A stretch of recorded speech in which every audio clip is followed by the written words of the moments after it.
Alhamdulillah wala haula wala quwwata illa billah. Shallallahu wassalamu ala Rasulillah wa ala alihi wa sahbihi wa wala. Bapak Ibu yang dirahmati Allah, alhamdulillah, puji syukur kita aturkan senantiasa kehadirat Allah yang masih memberikan nikmat kepada kita sehingga kita bisa ringankan langkah kaki kita untuk datang ke masjid menjalankan kewajiban kita, yaitu sholat berjamaah yang kemudian diiringi dengan majelis ilmu. Bapak Ibu yang dirahmati oleh Allah Subhanahu wa taala, kita masih dalam pembahasan tentang tawasul yang syar'i, yang mana kita sudah melewati pembahasan yang pertama tawasul dengan asmaul husna, kemudian yang kedua tawasul dengan amal sholih. Dan kemarin kisahnya adalah tentang 3 orang yang terjebak di dalam gua. Nah, sekarang kalau panjenengan kurang mantep kon tawasul nganggo amal sholih apa aturan duwe yang sifatnya luar biasa misalnya. Maka yang ketiga adalah tawasul lewat orang sholih tapi yang masih hidup. Nah, ini pembedanya di sini, yang masih hidup, bukan yang sudah mati, yang masih hidup. Dan di sini saya membawakan sebuah kisah tentang kisah anak yang berbakti kepada orang tuanya. Ngapunten iki, ampun mireng-mireng iki. Jadi sekarang ini kalau sampai kayak cuman ini, tentunya temanya tentang berbakti pada orang tua. Kalau di sini angle-nya, sudut pandangnya tentang tawasulnya. Jadi di dalam sebuah hadis disebutkan bahwasanya, jadi sebelum ngomongkan anak soleh tadi, zaman dulu itu ketika zaman Umar bin Khattab itu pernah terjadi kekeringan. Dan dalam kondisi kering itu Umar bin Khattab sebagai pemimpin kaum muslimin pada waktu itu ingin meminta hujan kepada Allah Subhanahu wa taala.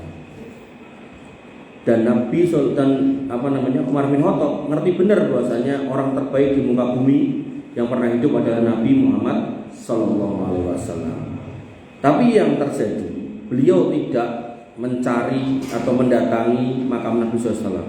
Tapi yang dicari adalah masih keluarga Nabi SAW, ahlul baitnya. Dan yang dicari bukan cucu beliau atau istri-istri beliau, tapi yang dicari adalah Al-Abbas bin Abdul Muthalib, yang merupakan paman Nabi SAW. Di mana ketika itu Umar bin Khattab berdoa, Allahumma inna kunna natawassalu ilaika wa binabiyina fataskina.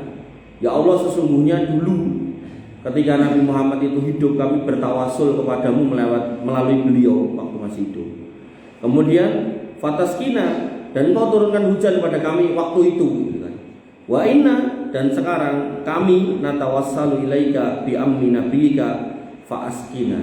Maka kami hari ini bertawasul kepadamu melalui paman nabimu ini, yaitu Al-Abbas bin Abdul Muthalib, maka berilah kami hujan. Ini menjadi dalil bahwasannya kalau mau tawasul, cari orang solih yang masih hidup. Tentu solih yang benar-benar solih, gitu kan. Maka kisah kedua atau contoh kedua yaitu kisah seorang anak manusia yang dia hidup merawat ibunya. Cuman saya mencari dalil tentang model merawatnya seperti apa, tidak ketemu. Cuma di sini disebutkan dia merawat ibunya. Dikisahkan dari Usair bin Jabir, an Usair ibni Jabir qala, beliau berkata, kana Umar bin Khattab idza ata alaihi amdadu ahli Yaman sa'alahum afikum Uwais ibni Amir.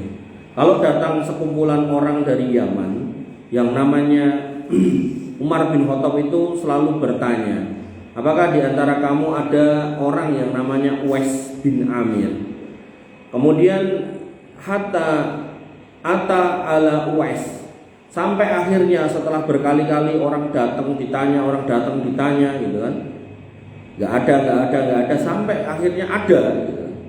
Faqala, kamu Uwais gitu kan, anta Uwais bin Amir, kamu Uwais bin Amir? Qala, kata Uwais tadi, na'am, iya, aku Uwais bin Amir. Dan beliau Umar bin Khattab tidak cuma menyebutkan namanya tok, tapi dikejar ciri-cirinya harus sama dengan yang dikabarkan oleh Nabi SAW. Jadi Nabi waktu itu pernah bercerita tentang manusia bernama Uwais bin Amir dengan ciri-ciri 1, 2, 3, 4, 5 gitu. Maka Umar bin Khattab sebagai orang yang mendengar ngecek gitu kan. Qala, kata Umar bin Khattab, min Murad, kamu dari Murad. Min Koren, dari Koren. Qala na'am. Jadi mama berikin Hulu gitu kan.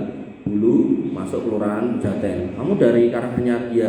Karanganyar Jaten? Iya. Jaten Hulu? Ya. Jadi iya semua. Menunjukkan orangnya biar jangan sampai keliru, karena nanti pesan terakhirnya itu pesan yang nggak biasa. Qala, kemudian kata Umar, fakana bika barosun. Apa kowe mbiyen pernah punya penyakit kusta? Jadi penyakit yang bikin kulit belang-belang niku. Mboten panu bukan. Nanti kusta ada dua, kusta basah, kusta kering. Kalau kering niku marai kulitnya belang-belang, tapi nek basah niku sok-sok drijine sok prutul niku.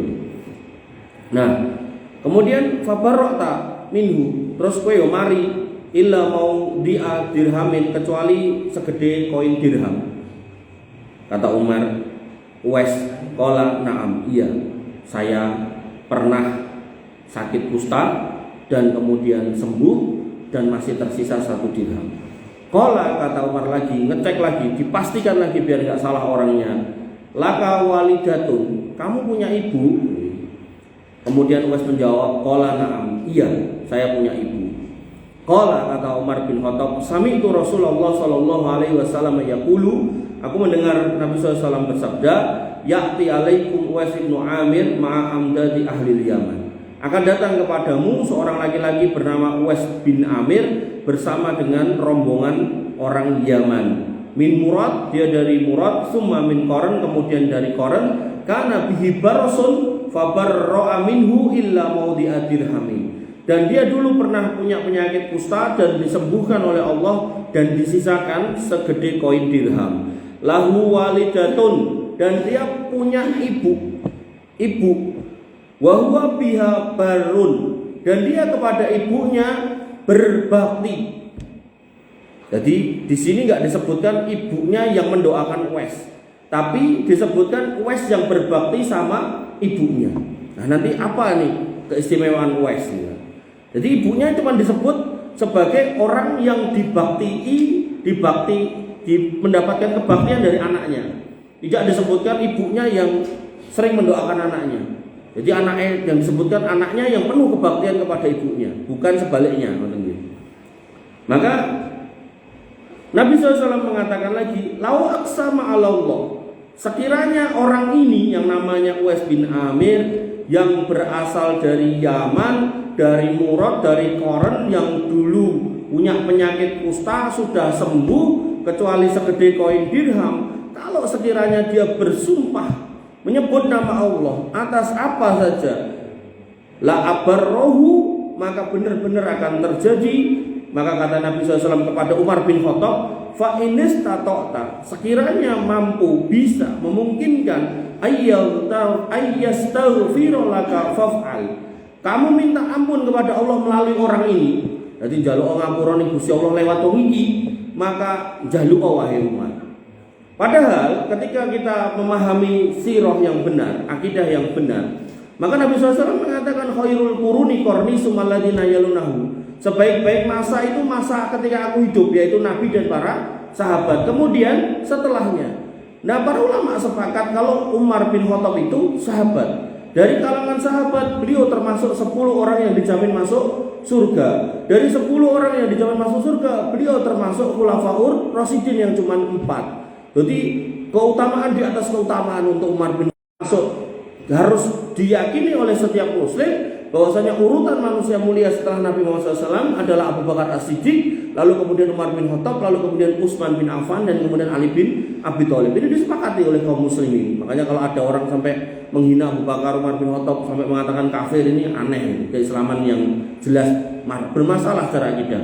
Nah, adapun Uwais itu adalah tabi'in.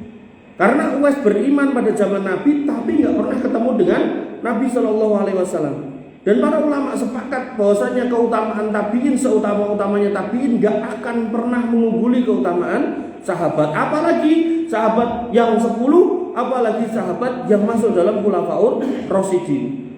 Dan sahabat yang 10 ini dijamin masuk surga, apalagi yang 4. Maka ketika yang 4 jamin masuk surga, 10 jamin masuk surga, sahabat dalam artian yang banyak ini diridhoi oleh Allah radhiyallahu anhum wa radu'an, maka nek dipikir gitu, jane aneh ketika kemudian seorang sahabat kok disuruh mintakan ampun kepada Allah melalui seorang tabi'in. Tapi karena keutamaan yang disampaikan oleh Nabi SAW bahwasanya lahu walidatun huwa biha barun, bahwasanya dia ini punya seorang ibu dan dia kepada ibunya sangat berbakti, maka menimbulkan kondisi di mana orang ini memiliki ucapan yang dikabulkan oleh Allah Subhanahu wa taala kalau beliau mau ngucap, termasuk ketika mau mintakan ampun.